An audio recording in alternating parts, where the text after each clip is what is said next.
For the Minute Mentor, I wanted to tell those that are listening the things that I tell entrepreneurs all the time, and that is that there are 7 stages to the life cycle, to the startup life cycle.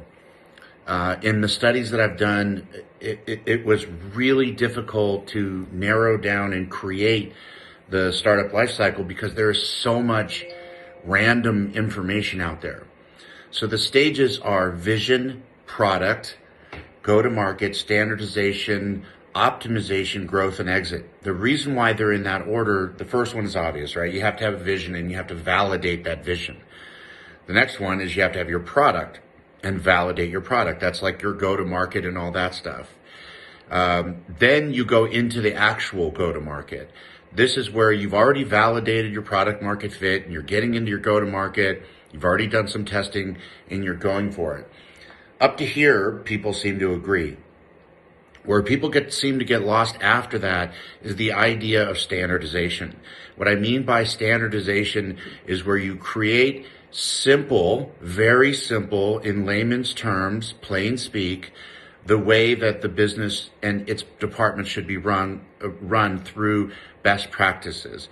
Best practices make it so that everybody's doing the right thing, which is necessary in order to do optimization, which is the next idea in the life cycle, the next stage. So now you're going from standardizing things, now you're going into optimizing things, and then you go into growth.